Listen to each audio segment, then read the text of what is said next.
네, 다음은 40강 공유물 분할입니다.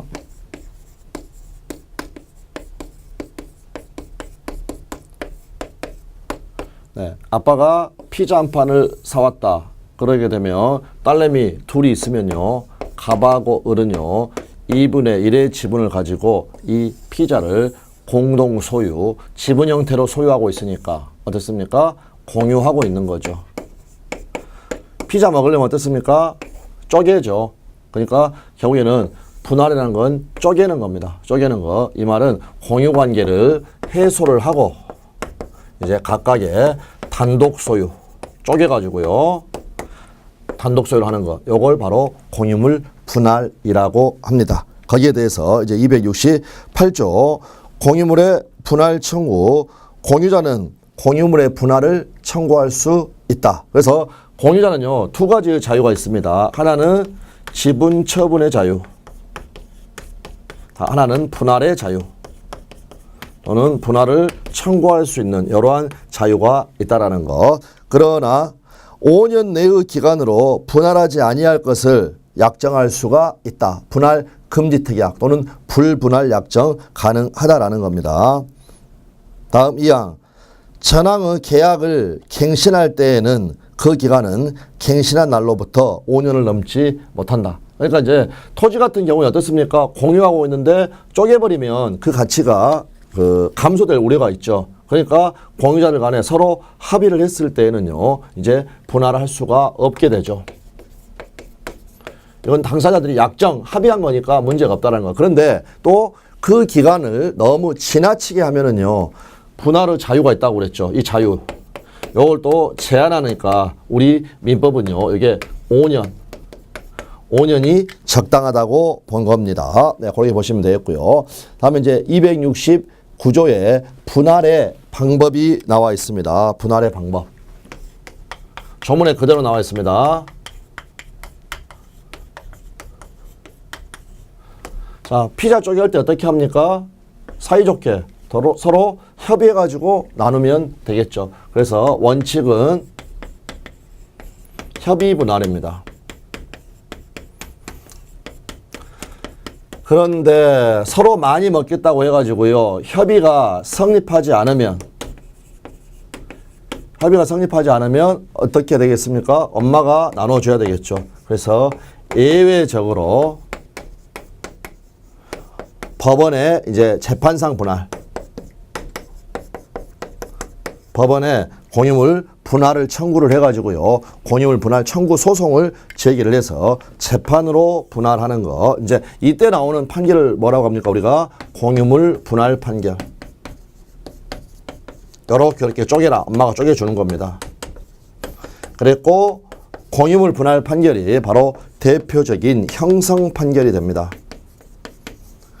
형성 판결이라는 것은요, 판결 자체에 의해서 소유권이 만들어지는 겁니다. 그러므로 이 부분이 바로 우리 민법 187조, 그래서 상공판경, 상소, 판결, 공용증수, 그 다음에 경매, 기타 법률 규정으로 의해서 부동산 물권 취득은 어떻습니까? 등기가 필요치 않죠. 그럴 때 이 판결은 형성 판결만을 의미를 하지 이행 판결은 어떻습니까? 등기가 필요하죠. 이렇게 된다라는 겁니다. 다시 이제 재판상 분할을 하게 될 때는요, 그 분할은 원칙은 현물로 분할하는 겁니다.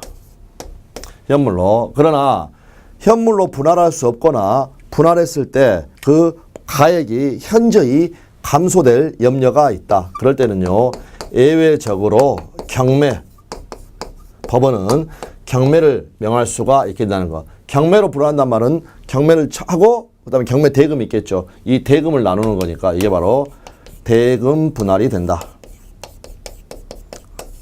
그렇게 되면 이제 이 분할에는 몇 개의 판례가 있는데 그 판례들을 중심으로 해서 보시면 되겠습니다. 그럴 때 가장 중요한 판례 중에 하나가요, 재판상 분할은 언제 하는 겁니까? 협의가 안 됐을 때. 그런데 만약 이미 협의가 됐다.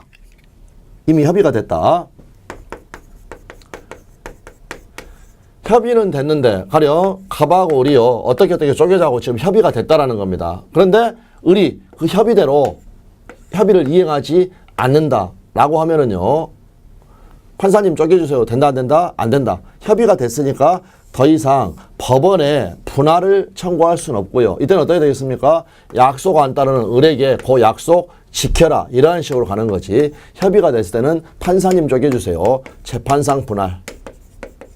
네, 요거는 절대 안 됩니다. 재판상 분할 요건 절대 안 된다. 네, 그렇게 되어 있고요. 그 다음에 또 이제 그 분할 판결에서 가장 자주 나오는 판례 중에 하나는요.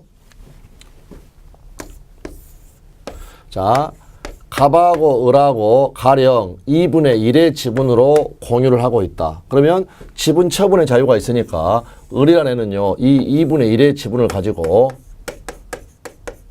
병한테 저당권을 설정해 줄 수가 있습니다. 요걸 이제 X 토지라고 하고요. 그 다음에 갑하고 을이 분할을 해가지고요. 똑같죠. 이쪽은 A 토지. 이제 분할했으니까 토지가 두 개가 되죠. B 토지. 그래서 여기는 갑이 단독 소유하고 을이 단독 소유한다. 그러면 이 저당권은 을이 소유권 취득한 이 부분으로 집중된다 하면은 X입니다. 집중되지 않고요. 저당권은 그냥 종전의 비율로 지분은 전체에 펼쳐져 있죠.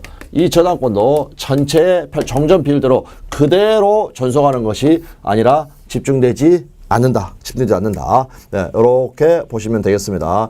집중되면 안 되는 게요. 만약 갑하고 을이 이렇게 분할했다고 한번 가정을 해보십시오. 이쪽으로 병의 저당권이 다 집중이 돼버린다. 이 토지에 대해서만 저당권을 가지고 있다. 그러면 병은 세되는 거죠. 그러니까 집중되지 않는다. 그랬고 이 부분이 자주 나왔습니다. 그러면 결국에는요. 병의 저당권은 집중되지 않고 분할된 각 부동산의 총전의 지분 비율로 2분의 1로 그대로 있다라는 겁니다. 그러면 병의 저당권은요. 조금 전에는 객체가 X토지 하나였는데 이번에는 어떻습니까? 병의 저당권은 이 토지에도 미치고 이 토지에도 있고 이렇게 있다는 겁니다.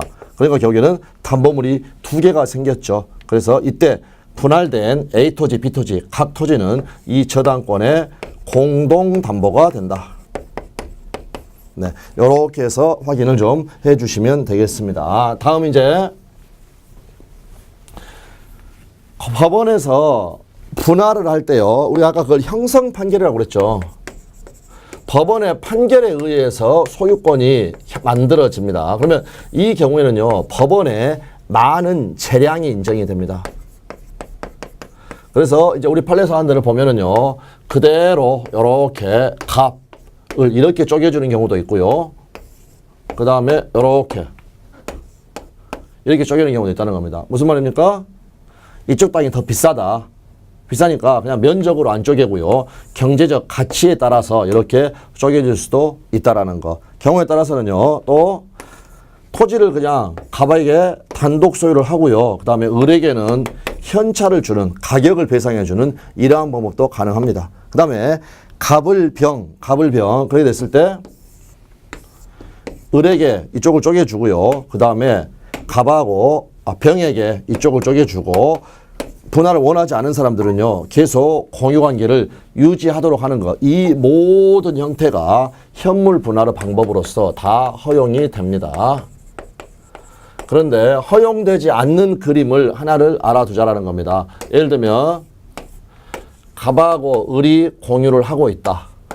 그런데 을이 협의가 안 돼가지고 그 재판상 분할을 청구를 했다. 그랬더니요. 이쪽 을의 일부 지분에 대해서는요. 분할을 했고요. 그 다음에 나머지에 대해서는 분할을 하지 않고 공유관계를 유지하도록 하는 거. 이거는 절대 허용될 수가 없습니다. 자, 이 그림은요.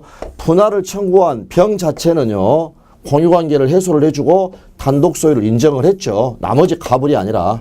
갑은 공유하고 싶으면 하라는 겁니다. 병 자체는 빼줬습니다. 근데 지금 여기에서는 을을 일부에 대해서는 분할했지만 일부에 대해서는 지금 공유관계를 유지하도록 하는 거. 이거는 절대 허용되지 않는다. 분할을 청구한 사람은요, 무조건 공유관계를 해소를 해줘야 한다. 이 정도 판례하고, 그 다음에 한두 개 안 본 판례 지금 확인하면 되겠습니다.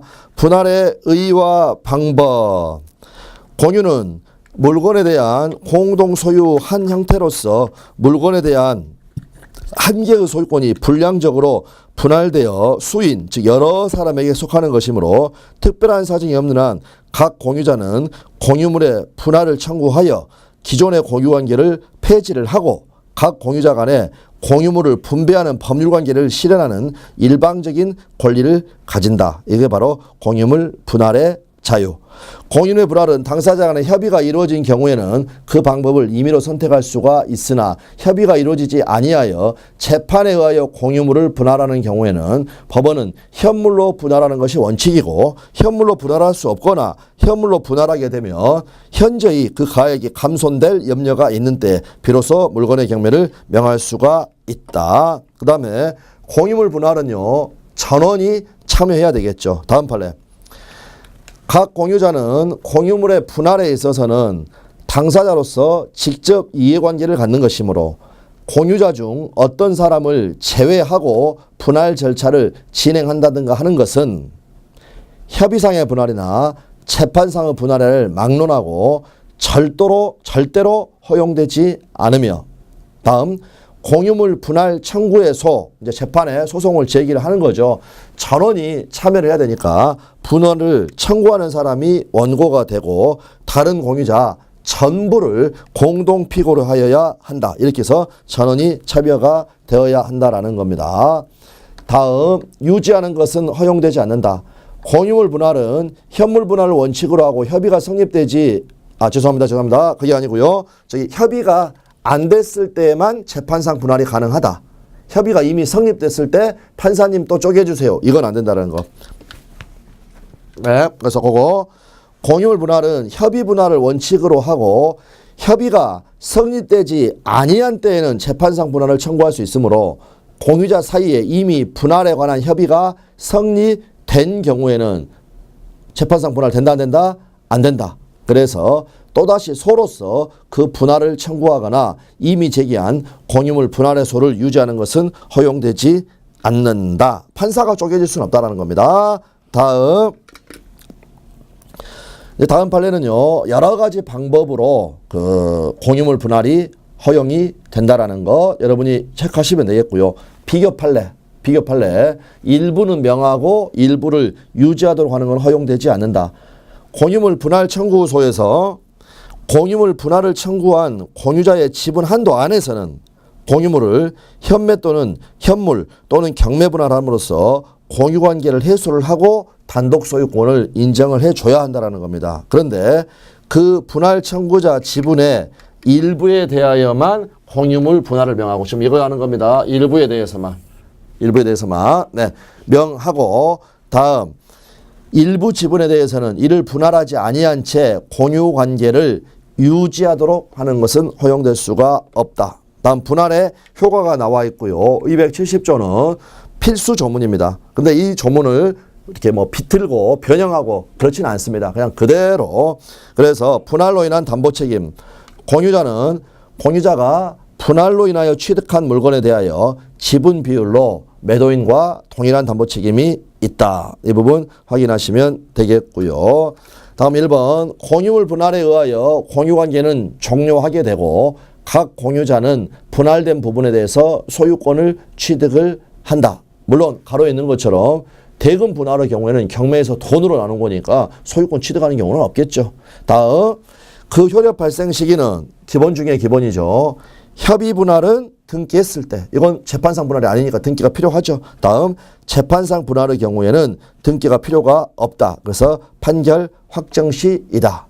그리고 분할의 효과는 소급효가 없다라는 거 체크하시면 되겠습니다. 그 다음에 2번, 집중되지 않는다. 그러니까 저당권의 공동담보가 된다. 그래서 2번 여러분이 확인하시면 되겠고요. 집중되지 않는다. 다시 그 밑에 판례. 부동산의 일부 공유 지분에 관하여 저당권이 설정된 후 부동산이 분할되었다. X토지가 A토지, B토지로 분할되었습니다. 그 저당권은 집중되지 않고 분할된 각 부동산 위에 총전의 지분 비율대로 그대로 존속하고 결과적으로 분할된 각 부동산은 저당권의 공동담보가 된다.